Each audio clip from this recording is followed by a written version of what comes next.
नमस्कार। भाग्योदय विचार प्रवाह श्रृंखला की 182वीं 182 कड़ी में आपका अभिनंदन। आज रविवार 19 नवंबर। पुरोहित, बड़ा प्यारा शब्द। वयम राष्ट्रे जागृयाम पुरोहिताः कहकर जिन पुरोहितों ने संकल्प लिया कि हम पुरोहित इस राष्ट्र को जागृत और जीवंत बनाए रखेंगे, उन पुरोहितों के बारे में बहुत कुछ इधर कहा जाने लगा है। हमने वरिष्ठ पत्रकार उत्तराखंड के श्री कौशल सिखोला जी की एक पोस्ट पढ़ी थी।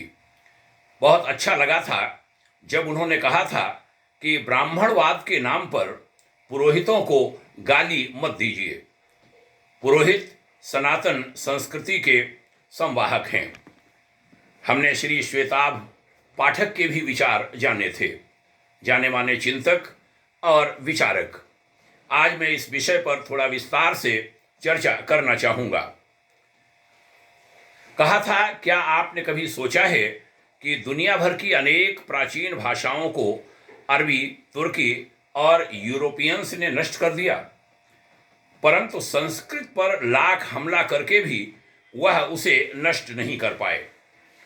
आपने कभी सोचा है कि तुगलक, लोदी, मुगल ब्राह्मणों को मारकर जनेऊ को क्यों तुलवाते थे? आपने कभी सोचा कि पुर्तगाल, अंग्रेज, मार्क्सवादी वेद, रामायण, महाभारत, संस्कृत भाषा को नष्ट भ्रष्ट क्यों करना चाहते थे? और इसमें विफल होने पर सनातन धर्म को ब्राह्मण धर्म कहकर उसे अतिरंजित क्यों किया गया? क्या आपने कभी सोचा कि मसीहवादी से मार्क्सवादी तक सभी पंचमक्कार ब्राह्मणवाद का हौवा खड़ा कर हिंदू समाज को ब्राह्मणों के विरुद्ध करने की कोशिश में आज तक क्यों लगे हुए हैं? इस सब का जवाब एक ही है। सनातन संस्कृति के संवाहक पुरोहित वर्ग ने लाखों कष्ट सहे, लेकिन न अपनी संस्कृत भाषा को उन्होंने नष्ट होने दिया, न पूजा पाठ, यज्ञ, संस्कार आदि की वैदिक रीति को भ्रष्ट होने दिया, न रामायण महाभारत को मिथक साबित होने दिया, और न ही मूर्ति विध्वंसक अब्राहमिक रिलीजन मजहब के आघात से अपने कर्मकांड और मूर्ति पूजा को ही समाप्त होने दिया। आज की हिंदू पीढ़ी के तमाम अज्ञानी इन सबसे अनजान अब्राहमिक रिलीजन के प्रभाव में सनातन के इन संरक्षकों को पोंगा पंडित, अंधविश्वासी, कर्मकांडी आदि कहकर गाली देती है, लेकिन वह यह भूल जाती है कि इन्हीं के कारण आज तक वह खतना कराने और क्रॉस पहनने से बचे हुए हैं। अयोध्या के इन पंडित जी ने बड़ी मासूमियत से कहा था कि यदि आप सब अयोध्या जी घूमने नहीं आएंगे, कर्मकांड पूजा पाठ नहीं कराएंगे, तो हमारा निर्वहन कैसे होगा? नौकरी के लिए क्लर्क बनने को लालायित रहने वाली पीढ़ी भारतीय जाति व्यवस्था के स्वरोजगार जनित अर्थव्यवस्था को शायद अब कुछ कुछ समझने लगी है। मैं समाजशास्त्र का विद्यार्थी हूँ, कहते हैं श्री श्वेता पाठक। मैं समाजशास्त्र का विद्यार्थी हूँ, अतः जानता हूँ कि जाति एक गिल्ड की तरह थी, जिसमें बचपन से ही प्रशिक्षण और स्वरोजगार की संभावना निहित थी। इसलिए अब्राहमिक रिलीजन मजहब वाले जब ढंग का टॉयलेट नहीं बना पा रहे थे, तब भारत दुनिया की अर्थव्यवस्था में 30% से ज़्यादा का योगदान दे रहा था। आप सोच कर देखिए, बचपन बचाओ आंदोलन चलाने वालों ने हमारे कालीन, हथकरघा, लकड़ी, लोहे, पुरोहिताई आदि के उद्योग को कैसे नष्ट कर दिया। फेमिनिस्टों की अथक कोशिशें हमारी परिवार व्यवस्था को नष्ट करने में कैसे लगी हुई हैं। ब्राह्मणवाद का नारा पीटने वालों ने हमारी पूजा पद्धति, संस्कृत भाषा और संस्कृति को कितना नुकसान पहुंचाया है।